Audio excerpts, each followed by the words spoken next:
So if I told you that this was the face of pure joy, would you call me crazy? I wouldn't blame you, because every time I look at this Arctic selfie, I shiver just a little bit. I want to tell you a little bit about this photograph. I was swimming around in the Lofoten Islands in Norway, just inside the Arctic Circle, and the water was hovering right at freezing. The air, a brisk -10 with wind chill, and I could literally feel the blood trying to leave my hands, feet, and face and rush to protect my vital organs. It was the coldest I've ever been. But even with swollen lips, sunken eyes, and cheeks flushed red, I have found that this place, right here, is somewhere I can find great joy. Now, when it comes to pain, psychologist Brock Bastian probably said it best when he wrote, "Pain is a kind of shortcut to mindfulness. It makes us suddenly aware of everything in the environment. It brutally draws us in to a virtual sensory awareness of the world, much like meditation." If shivering is a form of meditation, then I would consider myself a monk. Now, and before we get into the why, would anyone ever want to surf in freezing cold water? I would love to give you a little perspective on what a day in my life can look like.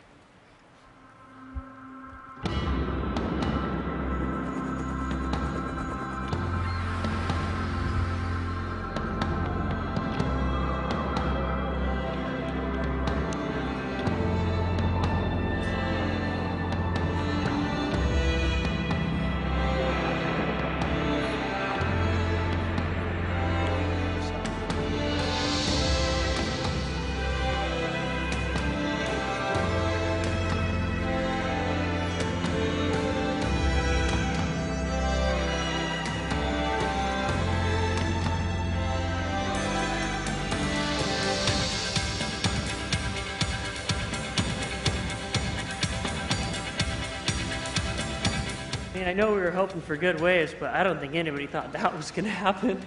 I can't stop shaking. I'm so cold.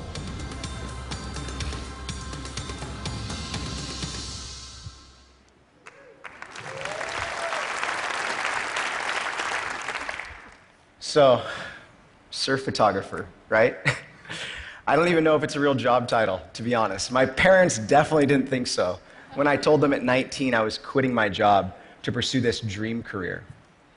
Blue skies, warm tropical beaches, and a tan that lasts all year long. I mean, to me, this was it. Life could not get any better.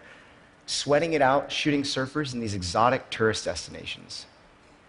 But there was just this one problem. You see, the more time I spent traveling to these exotic locations, the less gratifying it seemed to be. I set out seeking adventure, and what I was finding was only routine.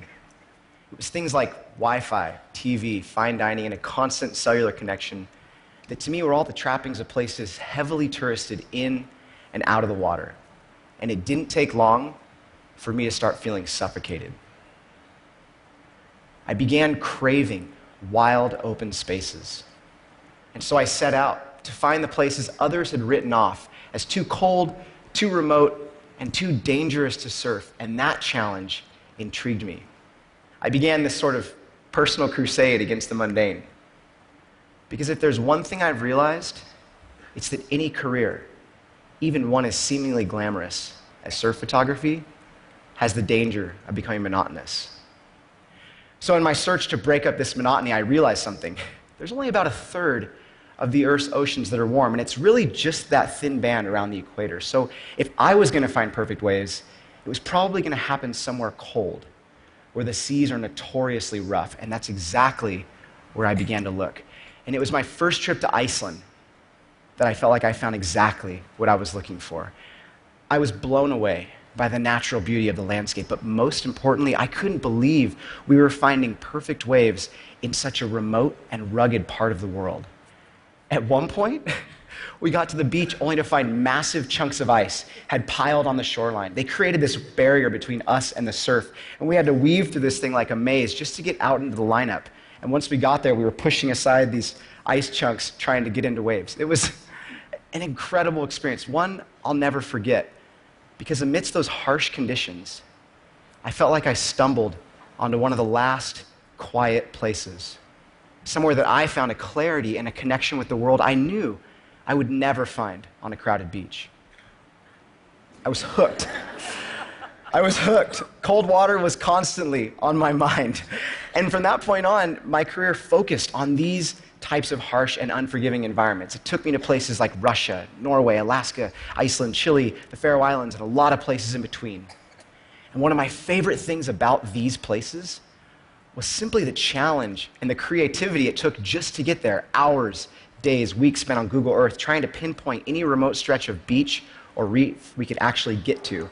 And once we got there, the vehicles were just as creative. Snowmobiles, six-wheel Soviet troop carriers, and a couple of super sketchy helicopter flights. Helicopters really scare me, by the way. There was this one particularly bumpy boat ride up the coast of Vancouver Island to this kind of remote surf spot, where we ended up watching helplessly from the water as bears ravaged our campsite. They walked off with our food and bits of our tent, clearly letting us know that we were at the bottom of the food chain and that this was their spot, not ours. But to me, that trip was a testament to the wildness I traded for those touristy beaches. Now, it wasn't until I traveled to Norway that I really learned to appreciate the cold. So this is the place where some of the largest, most violent storms in the world send huge waves smashing into the coastline. We were in this tiny remote fjord just inside the Arctic Circle. It had a greater population of sheep than people, so help, if we needed it, was nowhere to be found. I was in the water taking pictures of surfers, and it started to snow. And then the temperature began to drop.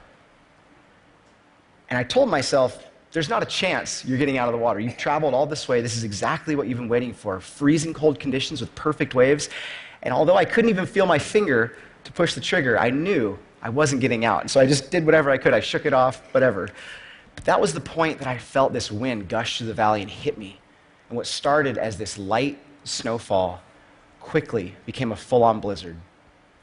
And I started to lose perception of where I was. I didn't know if I was drifting out to sea or towards shore. And all I could really make out was the faint sound of seagulls and crashing waves. Now, I knew this place had a reputation for sinking ships and grounding planes. And while I was out there floating, I started to get a little bit nervous. Actually, I was totally freaking out. And I was borderline hypothermic when my friends eventually had to help me out of the water. And I don't know if it was delirium setting in or what, but they told me later I had a smile on my face the entire time. Now, it was this trip and probably that exact experience where I really began to feel like every photograph was precious. Because all of a sudden, in that moment, it was something I was forced to earn. And I realized all this shivering had actually taught me something. In life, there are no shortcuts to joy. Anything that is worth pursuing is going to require us to suffer just a little bit. And that tiny bit of suffering that I did for my photography, it added a value to my work that was so much more meaningful to me than just trying to fill the pages of magazines. See, I gave a piece of myself in these places.